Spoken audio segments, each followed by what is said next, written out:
الحمدللہ وکفا وسلام علی عبادہ الذین اصطفیٰ اما بعد۔ محترم بزرگوں، دوستو، یہ آڈیو اور یہ جو بات ہم لوگوں کے سامنے آئیں گی خصوصاً ان لوگوں کے لیے ہے جن لوگوں کی نئی شادی ہوتی ہے اور شادی کی رات جو بھی باتیں ہوتی ہے میاں بیوی کے درمیان جو کام ہوتا ہے، یہ نئے شادی کرنے والے دلہے اور دلہن یہ لوگوں سے بیان کرتے ہیں۔ اس تعلق سے خاص طور سے توجہ دیں کہ رات میں جو بھی معاملہ میاں بیوی کے درمیان ہو، جو باتیں ہو، اس کا تذکرہ بالکل کسی سے نہ کریں، نہ مرد کسی سے کرے نہ عورت کسی سے کرے۔ یہ بے حیائی اور بے مروتی کی باتیں ہیں، اس سے بالکل اجتناب کریں۔ آپ صلی اللہ علیہ وسلم نے فرمایا کہ مرد کے لیے جائز نہیں ہے کہ جماع کے متعلق، بیوی سے صحبت کے متعلق جو مخفی باتیں ہیں اور مخفی کام ہے اس کو کسی سے بیان کریں۔ یہی حکم عورت کے لیے بھی ہے، کیونکہ یہ بے وقوفی اور کمینہ پن ہے۔ شریعت کی نظر میں بھی اور عقل کے اعتبار سے بھی دیکھا جائے تو یہ بالکل غلط بات ہے۔ حضرت ابو ہریرہ رضی اللہ تعالیٰ عنہ نے ایک طویل حدیث میں فرمایا کہ ایک بار آپ صلی اللہ علیہ وسلم نے ایک موقع پر مردوں کو مخاطب کر کے پوچھا کہ کوئی ایسا شخص بھی ہے جو اپنی بیوی کے پاس جاتے وقت دروازہ بند کر کے پردہ ڈال لیتا ہے، چھپ کر کام کرتا ہے؟ صحابہ نے جواب دیا، یا رسول اللہ، ایسے لوگ موجود ہیں جو رات میں پردہ ڈالتے ہیں اور بیوی سے ہم بستری کے وقت دروازہ بند کرتے ہیں اور چھپ کر کام کرتے ہیں۔ پھر حضور صلی اللہ علیہ وسلم نے ارشاد فرمایا، اس کے بعد وہ اپنے فعل کے متعلق اور اپنے کام کے تعلق سے لوگوں سے کہتے پھرتے ہیں کہ میں نے رات میں ایسا کیا ویسا کیا، تو صحابہ رضی اللہ عنہم خاموش ہو گئے۔ پھر آپ صلی اللہ علیہ وسلم عورتوں کی طرف متوجہ ہوئے اور دریافت فرمایا، کیا تم میں کوئی ایسی عورت ہے جو اپنے شوہر کی خاص باتیں دوسری عورتوں کے سامنے بیان کرتی ہو؟ یہ سن کر عورتیں خاموش رہی۔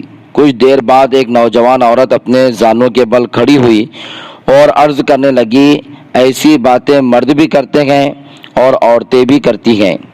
یعنی شوہر اور بیوی کے درمیان جو معاملہ پیش آیا، رات میں جو باتیں ہوئی، جو معاملہ پیش آیا، اس کو صبح میں اپنے دوستوں میں، سہیلیوں میں تذکرہ کرتے ہیں۔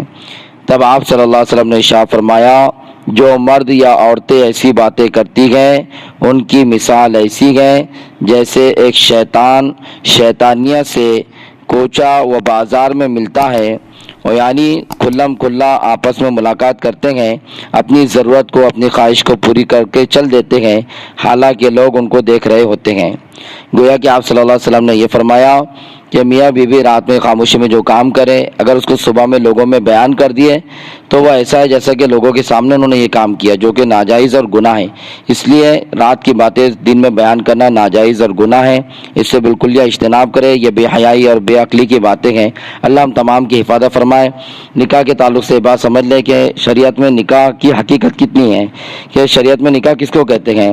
شرعاً نکاح کہتے ہیں ایجاب اور قبول کو، یعنی بیوی کہے کہ میں نے اپنے آپ کو آپ کے نکاح میں دیا، شوہر کہے کہ میں نے قبول کیا، اور دو گواہوں نے سن لیا تو نکاح ہو جاتا ہے۔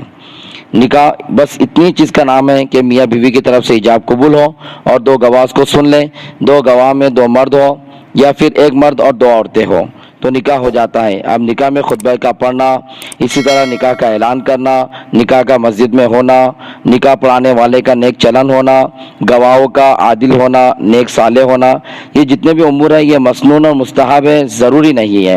اگر نکاح میں خطبہ نہ بھی پڑھا جائے یا خطبے میں معروف و مشہور آیت قرآنیہ اور احادیث نبویہ نہ بھی پڑھی جائے یا ان میں سے کوئی ایک چھوٹ جائے تب بھی نکاح ہو جائے گا۔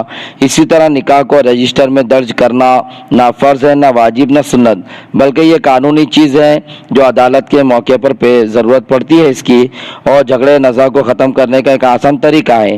لیکن نفس نکاح ان کے بغیر بھی ہو جاتا ہے۔ نکاح میں ضروری چیز بیوی کا ایجاب اور شوہر کا قبول کرنا ہے اور دو گواہوں کا ان کا سن لینا ہے، اور خطبے کا دینا، مسجد میں نکاح کا کرنا، نکاح کا اعلان کرنا، یہ اللہ کے نبی صلی اللہ علیہ وسلم کی سنت ہے، اس کو بھی ادا کرنے کی کوشش کرنا ضروری ہے۔ لیکن ایجاب و قبول اور دو گواہوں کا ہونا، اس سے نکاح ہو جاتا ہے۔ وآخر دعوانا الحمدللہ۔